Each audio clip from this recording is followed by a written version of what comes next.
আজ আমরা এসেছি হাওড়ার প্রসিদ্ধ রামরাজাতলা মন্দিরে, যেটা আমার ছোটবেলা থেকে এখানেই রাম ঠাকুর দেখে, রাম বিসর্জন দেখেই বড় হয়েছি। তো বাড়িতে যখনই আসি এখানে আসতেই হবে অবশ্যই। আর 3 মাস রাম পুজো চলে। শ্রাবণ মাসের শেষ শনিবার বিসর্জন থাকে, রামনবমীতে উদ্বোধন হয়। তো এই টাইমের মধ্যে আমি প্রত্যেকবারই একবার অথবা দুবার আসি পুজোতে। দেখতে পাচ্ছেন এখানে ফুলের ডালা নেওয়া হচ্ছে পুজো দেওয়ার জন্য। তো ডালা নেওয়ার আগে যে হাত ধোয়া, ওদের পদ্ম ফুলটা পুরি অবস্থায় থাকে, ফোটানোর নিয়মটা খুব সুন্দর। এটা হচ্ছে নারায়ণের জায়গা। এখানে রয়েছেন লক্ষ্মী নারায়ণ এবং এখানে রয়েছে নারায়ণের অবতার, বামন অবতার। এই হচ্ছে সাবিত্রী সত্যবানের এখানে জায়গা, যেখানে যমরাজ এবং সাবিত্রী সত্যবানের মূর্তি রয়েছে। এখানে মাতা সাবিত্রীর কাছে পুজো দেওয়া হয়, পুজো দেওয়ার রীতি থাকে। যারা বিবাহিত মহিলারা স্বামীর মঙ্গল কামনা, স্বামীর দীর্ঘায়ুর জন্য পুজো দিয়ে থাকেন মাতা সাবিত্রীর কাছে। তো এই হচ্ছে পুরো রাম মন্দিরটা। অ্যাকচুয়ালি আমরা গিয়েছিলাম, এটা সানডে ছিল, রবিবার বিকেল। রাম মন্দির মানে ভীষণ ভিড় ছিল রামতলায়। তো সেভাবে আমি যে রাম ঠাকুরের ওখানে যে ভিডিওটা, ফটোটা ক্লিক করতে খুব প্রবলেম হচ্ছিল। কিছুটা করেছিলাম, কিন্তু ধূপের ধোঁয়ায় বা এতে খুব ঘোলাটে এসেছিলো, যে কারণে আমি রাম ঠাকুরের মূর্তিটা খুব একটা ক্লোজ থেকে দেখাতে পারলাম না।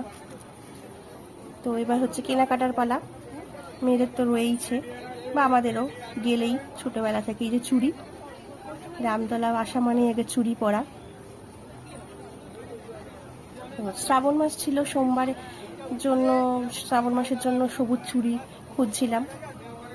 সবুজ চুড়ি ছিল আগে, একটু অন্যরকম যদি কিছু পাই রামতলার চুড়ি পরবো, তাই সেখানে খুঁজছিলাম। সেখানে কেনাকাটা হলো। মেয়েদের কিছু পছন্দের ক্লিপ, খেলনা, এ তো রয়েইছে। রাম মন্দিরে গেলে যেটা আমরা ছোটবেলায় করতাম। তারপরে মেন ছিল ম্যাজেস্টিক, বহু পুরনো রেস্টুরেন্ট। রামতলায় আসা মানে, আগে দিদার সাথে আসতাম যখন ছোট ছিলাম, আমার দিদা খুব পছন্দ করতে ম্যাজেস্টিকের মোগলাই খেতে। তখন তো এটা খুব সেরকম এতটা চাইনিজ বা এতটা কিছু ছিল না, এখন যেটা যতটা ডেভেলপ হয়েছে। তো এর আগেও এসেছি, আসার পর থেকে আমার ছোট মেয়ে, আমার বড় মেয়েদের খুব ম্যাজেস্টিকটা পছন্দ হয়ে গেছে।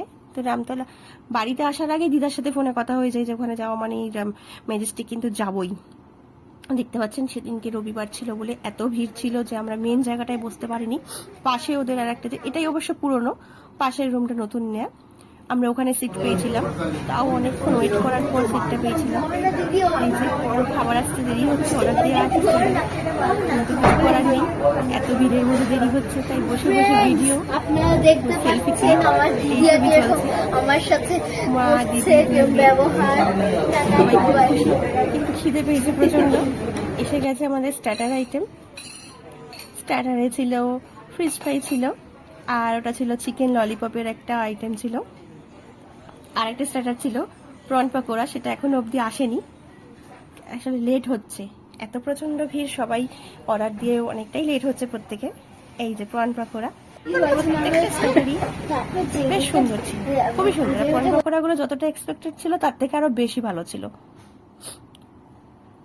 সবাই এক্সাইটেড, কোনটা নেবে বাছাবাছি চলছে। এই যে ও বলছে খাবো না, আবার একটু দেখলো। এটা ছিল মেন কোর্সে।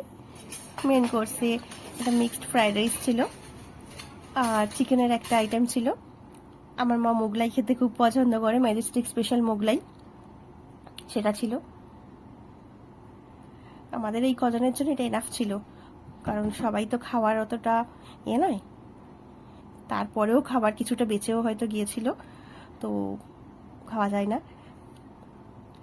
তো এই হলো আমাদের রামতলা ভ্রমণ। তো কেমন লাগলো আমাদের ভিডিও আর আমাদের ডিনার, তোমরা জানিও অবশ্যই কমেন্ট বক্সে।